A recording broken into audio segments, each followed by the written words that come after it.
is my audience for today's speech.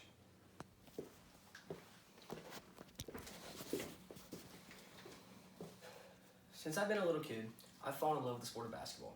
It's been my life since the first time I ever stepped on a court. I've gone to many places and played in many tournaments in basketball, and I've won many competitions in basketball.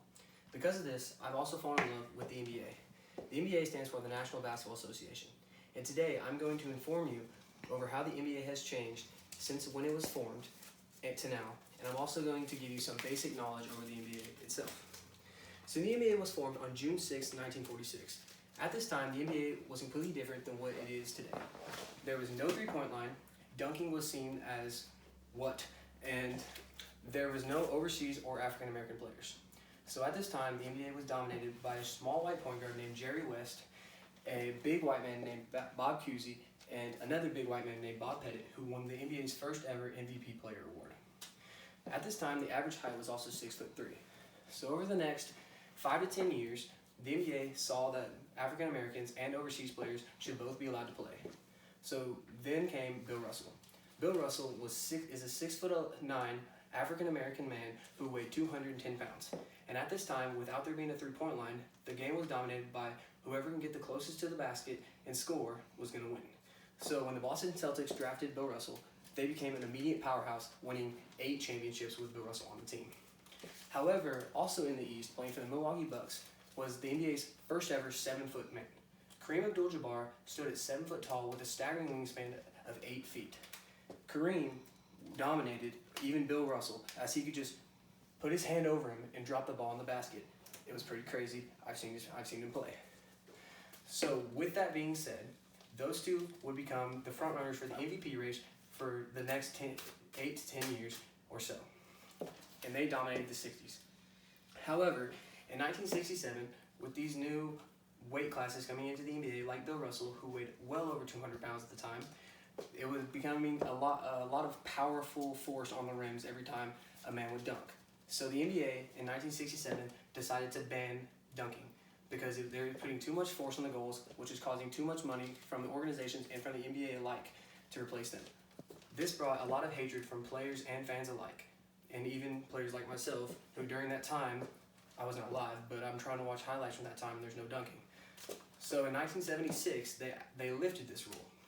However, in 1979, an even bigger rule change would come. In 1979, it came the addition of the three-point line. The first person to ever hit a three-pointer is unknown, but is believed to be a 2-year veteran on the Boston Celtics in 1980 on October 13th.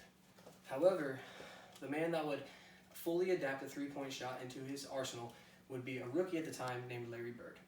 Larry Bird realized that this extra point would make a huge impact on his game and the NBA in general. So he fully adapted a three-point shot and would dominate during the 80s.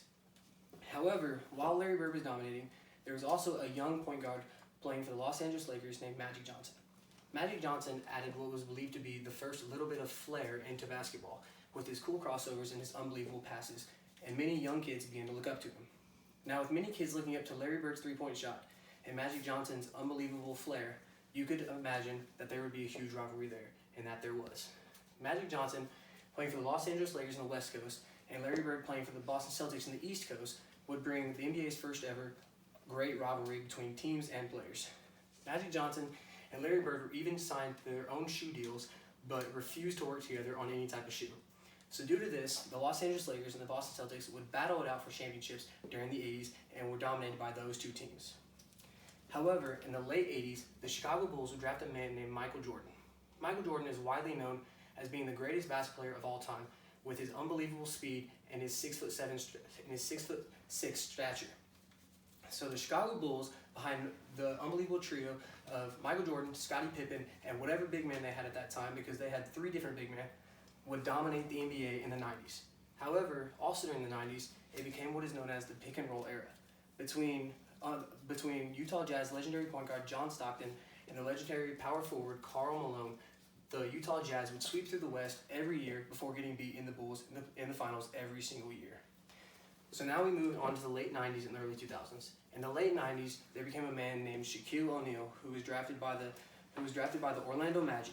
Shaquille O'Neal was 6'11", 230 pounds, and would change the game of basketball unbelievably, bringing it back to the get close to the rim and score at ease era. Shaquille O'Neal broke many rims in his time and even brought back the thought of there being another dunking ban. But of course, they didn't do that because of the hatred that it would bring from the fans. So Shaquille O'Neal would dominate, winning many MVPs and many championships on the Los Angeles Lakers with legendary Laker and future Hall of Famer Kobe Bryant. Kobe Bryant destroyed basketball in the same way Jordan did, playing with the exact same style as he did, but he did not necessarily change the game. That's why he would not be spoken of in this speech. However, with the new rules adapt and the three-point line becoming even bigger, there became a man named Stephen Curry. Stephen Curry plays for the Golden State Warriors and would change the game in many ways, with him being able to shoot from well beyond 40 feet consistently, which means that defenses would have to adapt, would have to play him as soon as he crossed the half-court line, which would change the game forever.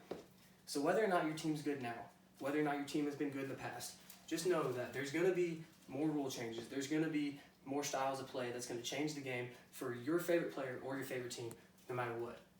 And that basketball changes every single day in high school, college, and the NBA. So thank you for listening to this speech, and always remember that everything changes.